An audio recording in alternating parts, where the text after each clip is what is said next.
पंचतत्वों में मिट्टी, पानी, हवा, आग से काम जिस प्रकार प्रत्यक्ष दिख पड़ते हैं, वैसे आकाश का अस्तित्व अनुभव में नहीं आता। परंतु सच पूछा जाए तो इन सब की अपेक्षा शक्ति संपन्न, क्रियाशील और प्रभावकारी आकाश ही है। आकाश का अर्थ कोई हवा समझते हैं, कोई बादल या शून्य समझते हैं और कुछ समझते हैं। यथार्थ में आकाश एक ऐसा सूक्ष्म पदार्थ है जो हर पोले और ठोस पदार्थ में न्यूनाधिक मात्रा में व्याप्त है। अंग्रेजी भाषा में इस तत्व को ईथर कहते हैं। रेडियो में जो दूर दूर से शब्द ध्वनियाँ आती हैं, वे इस ईथर द्वारा ही आती हैं। वायु की चाल तो प्रति मिनट 1.5 मील है। यदि यह शब्द वायु द्वारा आते तो इंग्लैंड से हिंदुस्तान तक आने में हफ्तों लग जाते।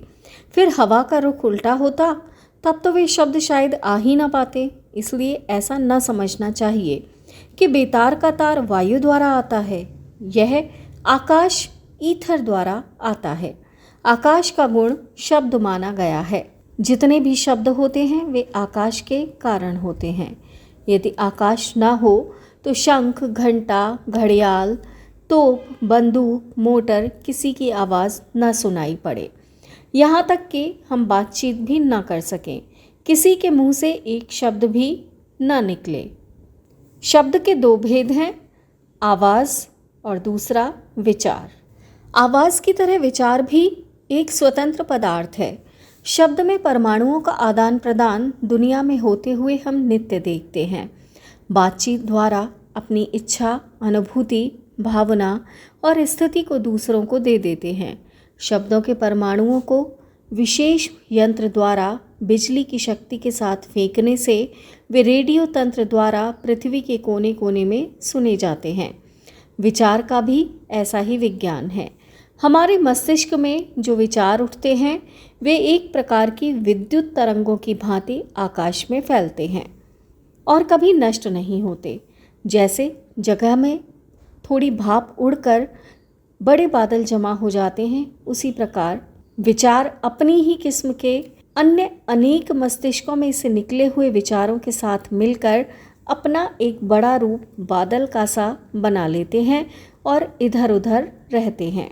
इन विचार बादलों का यह स्वभाव होता है कि जहाँ अपनी समानता पाते हैं वहीं दौड़ जाते हैं। जैसे एक कौए के काँव काँव करने पर अन्य अनेक कौए इधर उधर से उड़कर वहीं आकर इकट्ठे हो जाते हैं, उसी प्रकार ये विचार बादल भी अपनी जाति वालों के पास उड़कर क्षण भर में जा पहुँचते हैं।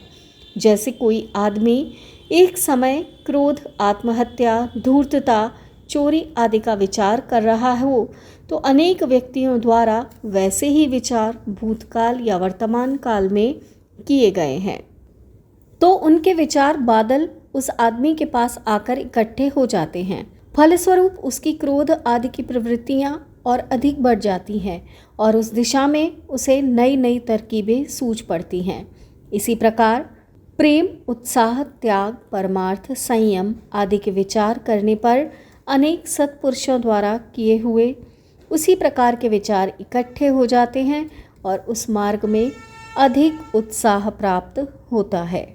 पुस्तक गायत्री मंत्र के ण्या अक्षर की व्याख्या। प्रकृति का अनुसरण। लेखक पंडित श्री राम शर्मा आचार्य। यदि आपको हमारी ये वीडियो पसंद आई हो तो इसको लाइक करें, कमेंट करें और शेयर अवश्य करें। हमारे YouTube चैनल ऋषि चिंतन को सब्सक्राइब भी कर लें, साथ ही बेल आइकन को भी दबाएं ताकि आने वाले वीडियोस की नोटिफिकेशंस मिलती रहे। धन्यवाद।